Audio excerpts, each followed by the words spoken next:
Hello everyone, Jagex just released this brand new behind the scenes October 2013 news post, and I have to say it's looking like a very good month ahead of us. They started off the post by saying we're trying something different than a predictably spooky Halloween offering this year by putting an exciting new twist on October holiday event and a new trees, an awe-inspiring 6-age quest, and level 90 range gear into the mix, and you've got an update month that'll cheer up even Death himself.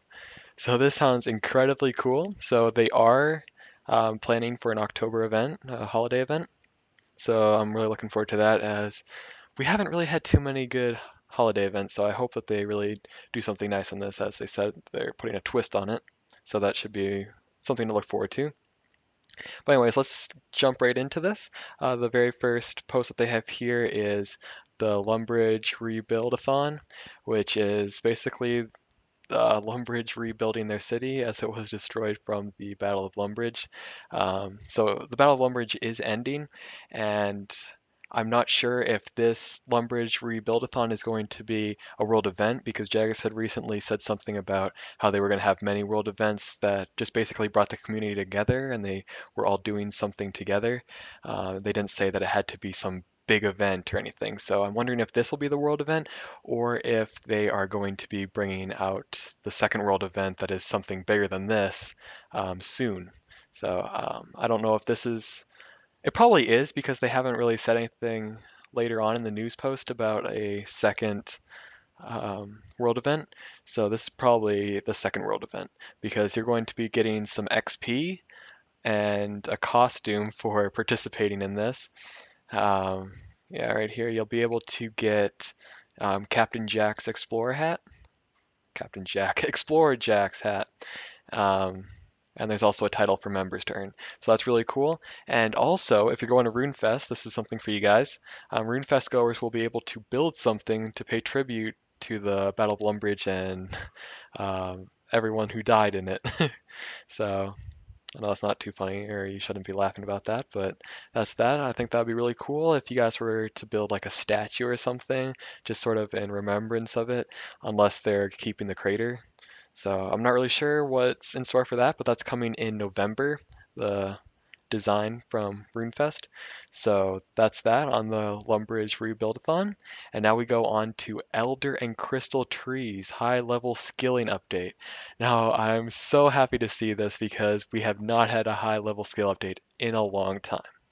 So the first tree here that we have is the Elder tree, which is a level 90 woodcutting tree, and it requires level 60 to 65 range to wield the bows that you make, depending on whether you make a bow with a scope or no scope. So that's really cool. I'm not sure what the fletching level is for that, but that should be something to look forward to. Um, when I said level 60 to 65 range, you're probably thinking, well, now that's going to make Dark Bow crash even more. Not that it really can, but it's going to completely devalue the Dark Bow. But they have said in the news post that they are planning to buff up the Dark Bow to level 70 range and its stats likewise buffed. So that'll be really cool. Um, Now this is level 90 woodcutting to cut, and you can get logs, so I'm starting to wonder like how hard is this going to be? Because I don't know about you guys, but I have 99 woodcutting, and whenever I cut even magic trees, it seems like it takes forever and it's not even worth chopping them down because they're just so bad money and XP per hour. So they really have to do something a little special for this or make the woodcutting ability a lot better. I don't know what they can do about this, but I just feel like it's not going to be that well of an update if they don't somehow rebalance the whole thing because magic trees right now are nothing special and they're only level 75. So that's going to be something that they really have to consider. But anyways, it should earn you a lot of money on the release because this is going to be giving really nice fire making XP as well as wood kind XP as well as bows for people. So it'll be something to really work your way up to level 90 wood cutting to participate in.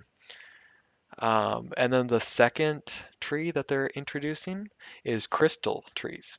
And now these can be chopped by level 94 woodcutters.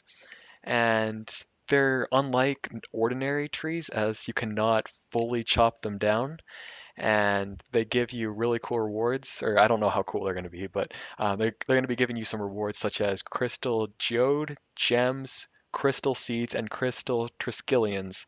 So I'm not exactly sure what all those are going to entail, how good they're going to be. Gems are just gems. Crystal geode, I'm not sure what that is. So yeah, it's not in game right now. And then crystal seeds. So you'll probably be able to plant these new trees that are better than magic trees for farming. So that should be something for you farmers to look forward to. I'm not completely sure about that, so don't quote me on that.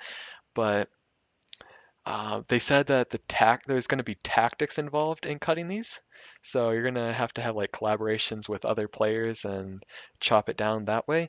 So I'm just sort of thinking that there's probably going to be these like crystal formations around the tree, as you can see in this picture, that there's on the first tree, there's more crystals than the second tree, so I'm guessing that you're gonna have to chop down these crystals or there's gonna be other crystal formations surrounding the tree that you'll have to chop down before you can actually reach the tree itself and start gaining XP. So it's basically like these crystals around the tree are basically acting as protection from um, woodcutters from chopping the tree down.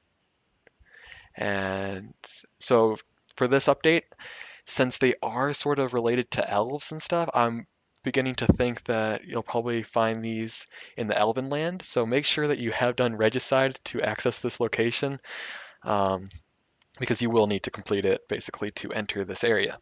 So that's that on the new trees and scaling update. And now we move on to my favorite update for the month, which is the Serenic Armor. Now, Serenic Armor is the level 95 range armor. As you can see in this picture, it looks pretty awesome, I have to say. And it's the first level 90 armor in game now that is not going to be dropped by a boss, but rather made from a dropped resource from level 78 to 95 Slayer creatures.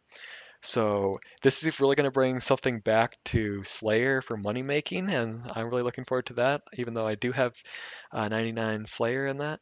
But it should be really cool to do Slayer now. I mean, I might actually go back to doing some for this, and I'll probably try to get it on release. If not, it's all about the drop rate and stuff. So that's the next thing that I really want to bring up. Well, actually, the first thing that I want to bring up is that this armor will be able to be crafted by level 90 to 93 crafters. So level 93, I'm assuming, is for the body, and maybe 92 for the legs, and 90 for the helm. And I'm not sure if they're going to be bringing in gloves and boots, but we'll just have to wait on that. It looks like there are, from the picture anyways. Um, I Now these are a few questions that I have. I don't think that I can really answer them or anyone else can until this update actually happens. But how is this armor going to degrade, or is it? Because I'm starting to wonder if it's going to be like the Tectonic Mage armor that's made from Tectonic Energy from Virago, and that armor basically it'll degrade to nothing and you have to make a new one. So that will cause like a really good like money sink and stuff for the game and economy. So I think that may be the way to go. Or will it be sort of like the Ganodermic flakes where you have to get quite a few of them, but once you have it, all you have to pay is GP to repair it. So that's just something that um, it's still up in the air of how they're going to do it. And how rare is this going to be? Like, are we going to have to get a large amount of them, like maybe 50,000 of these new resources, or what? Because the drop rate has to be scaled appropriately. So is it going to be like you just have to get a few of these drops and it'll be as rare as like Triskelion key fragments, or what? So that's still something that I would like answered, but I just have to wait for the release on this, which I'm really looking forward to. Um, so yeah, that's really it for Slayer. It's really going to improve sort of the value of Slayer and all that, and it's going to be a really nice update because I really like the idea of adding new resources that have a higher value to existing drop tables rather than creating a whole new monster or boss that will drop a really expensive resource because then you're just leaving out other content that's starting to die off. So that's that on the 90 Slayer or 90 range armor. Now we move on to the quest of the month, which is called Missing Presumed Death. It's a novice quest, members only, and this the whole plot line of this quest is that Death has gone missing, and you have to help Ictharion, who's the god of the underworld, find him and keep Death all the dead under control.